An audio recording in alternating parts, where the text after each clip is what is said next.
Irrigation శాఖలో గతంలో ఏ మంత్రివర్యులు పనిచేయనంత ఉధృతంగా అంత గొప్పగా ఒక ఉద్యమ బిడ్డగా ఉద్యమకారుడిగా కేసీఆర్ గారి నాయకత్వంలో తెలంగాణకు గతంలో సాగునీటి రంగంలో జరిగిన అన్యాయం గురించి సంపూర్ణమైన అవగాహన ఉన్న నాయకులుగా ఇరిగేషన్ మంత్రిగా అత్యద్భుతంగా పనిచేసి అటు మిషన్ కాకతీయ కానీ ఇటు సాగునీటి ప్రాజెక్టులు కానీ శరవేగంగా పూర్తి చేసి ఇవాళ తెలంగాణలో కొత్తగా 1 కోటి ఎకరాల మాగాణం కేసీఆర్ గారి ప్రభుత్వంలో సృష్టించబడ్డది అంటే దానికి ప్రధాన కారకులు పెద్దలు మాజీ మంత్రివర్యులు హరీష్ రావు గారు. గౌరవనీయులైన పార్టీ సీనియర్ నాయకులందరికీ, గౌరవ శాసనసభ్యులు, గౌరవ రాజ్యసభ సభ్యులు, గౌరవనీయులైన సీనియర్ నాయకులందరికీ ఈరోజు ఇక్కడ కాళేశ్వరం విషయంలో వాస్తవాలు మరి ప్రజల ముందు పెట్టడానికి హరీష్ రావు గారు ఇస్తున్న ఈ పవర్ పాయింట్ ప్రజెంటేషన్కి హాజరైన పాత్రికేయ మిత్రులకు నమస్కారాలు. ఈరోజు నాకు ఈ ప్రజెంటేషను ఈ యొక్క స్లైడ్ చూస్తూ ఉంటే ఆనాడు పెద్దలు సిడబ్ల్యూసి మాజీ సభ్యులు కేసీఆర్ గారికి సాగునీటి విషయంలో ఎన్నో సందర్భాలలో తెలంగాణ ప్రజలకు చాలా విషయాల్లో మనకు దిశానిర్దేశం చేసిన ఆర్ విద్యాసాగర్ గారు గుర్తొస్తూ ఉన్నారు. ఆ రోజు నీళ్లు నిజాలు అనే పుస్తకం వారు రాయడం, ఈ సాగునీటి రంగంలో దశాబ్దాలుగా తెలంగాణకు జరిగిన అన్యాయం గురించి వారు సవివరంగా అటు కాంగ్రెస్ ఉన్నప్పుడు కానీ ఇటు బీజేపీ ఉన్నప్పుడు కానీ కేంద్రంలో ఎన్ని రకాల అన్యాయం చేసింది అని వారు పదే పదే చెప్పేటోళ్ళు. అట్లాగే తెలంగాణ ఉద్యమానికి మీకు తెలుసు శీర్షిక ట్యాగ్ లైను నీళ్లు నిధులు నియామకాలు. అందుకే 10 సంవత్సరాల కేసీఆర్ గారి పరిపాలనలో ఈ 3 రంగాల్లో సంపూర్ణమైన న్యాయం కేసీఆర్ గారి ప్రభుత్వం చేసింది. నీళ్ల విషయంలో ఇటు గోదావరిలో అటు కృష్ణలో ప్రతి నీటి బొట్టును వడిసిపట్టి ఒక్క చుక్క నీటిని వదలకుండా కాళేశ్వరం లాంటి ప్రాజెక్టు కాలంతో పోటీపడుతూ కట్టినా, అట్లాగే పాలమూరు రంగారెడ్డి ఎత్తిపోతల పథకాన్ని దాదాపు 90% పూర్తి చేసిన, సీతారామ ప్రాజెక్టును కూడా 90% పూర్తి చేసి కృష్ణలో గోదావరిలో సంపూర్ణంగా ఒక్కొక్క నీటి బొట్టును వడిసిపట్టి తెలంగాణ రైతాంగానికి తెలంగాణ ప్రజల ప్రయోజనాల కోసం నిరంతరం పనిచేసింది కేసీఆర్ ప్రభుత్వం. కానీ ఈరోజు నీళ్లు నిధులు నియామకాలు అనే ట్యాగ్ లైన్ ఎక్కడో పోయింది. ఇవాళ ఏం జరుగుతుంది రాష్ట్రంలో అంటే నిందలు, దందాలు, చందాలు, బీఆర్ఎస్ మీద నిందలు, బిల్డర్లతో కాంట్రాక్టర్లతో దందాలు, రాహుల్ గాంధీకి చందాలు. ఇది ఇవాళ ఈ కాంగ్రెస్ ప్రభుత్వం చేస్తున్న పని. సిగ్గు లేకుండా ఇవాళ నిస్సిగ్గుగా రాష్ట్ర ముఖ్యమంత్రి కానీ అదేవిధంగా భారతీయ జనతా పార్టీ కానీ నీళ్ల విషయంలో చేస్తున్న దుష్ప్రచారాన్ని తిప్పికొట్టడానికే ఈరోజు హరీష్ రావు గారు మీ అందరికీ వివరంగా సమాచారం ఇస్తారు. అందులో ముఖ్యంగా మిత్రులు నేను గమనించాలని కోరుతున్నది ఒకటే,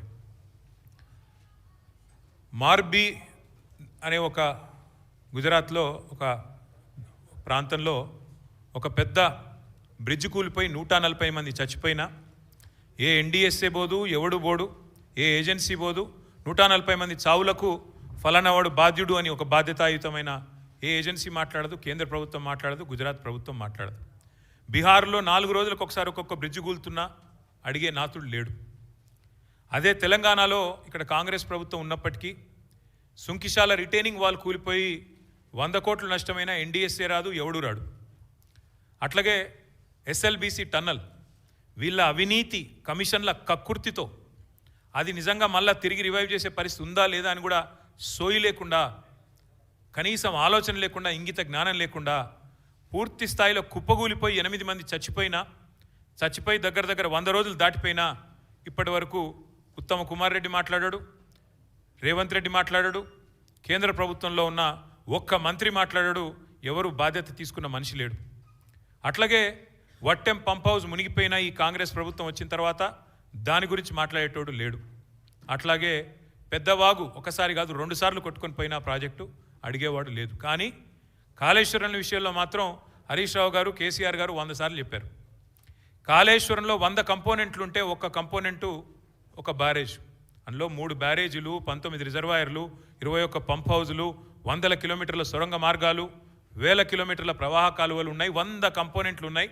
ఆ 100లో ఒకటి మేడిగడ్డ బ్యారేజు, అందులో మొత్తం 371 పిల్లర్లు ఉంటే 3 బ్యారేజీలు కలిపి 2 పిల్లర్లలో ఒక దగ్గర పగులు వచ్చింది, దాన్ని పట్టుకొని దున్నపోతూ ఈనింది అని కాంగ్రెస్ వాడంటే దుడ్డెను కట్టేయమని బీజేపీ వాడు 2 రోజుల్లో ఎన్డీఎస్ఏ రిపోర్ట్ అని వడ్డించి ఎన్డీఏ రిపోర్ట్ బీజేపీ ఆఫీస్లో తయారు చేసి ప్రజల్ని భ్రమింపజేసే ప్రయత్నం చేసినారు. దానికి తిరుగులేని విధంగా ఎల్ఎన్టీ అనే సంస్థ ఏ సంస్థనైతే పార్లమెంట్ భవనం కట్టిందో, ఏ సంస్థనైతే కాంగ్రెస్ పార్టీ కేంద్ర కార్యాలయం కట్టిందో, ఆ సంస్థ మొన్ననే స్పష్టంగా చెప్పింది, ఈ నివేదికను మేము తిరస్కరిస్తున్నాం, ఎన్డీఎస్ఏ రిపోర్టు ఇది చెత్తబుట్టలో పడేయడానికి తప్ప ఎందుకు పనికిరాని రిపోర్ట్ అని చెప్పినారు.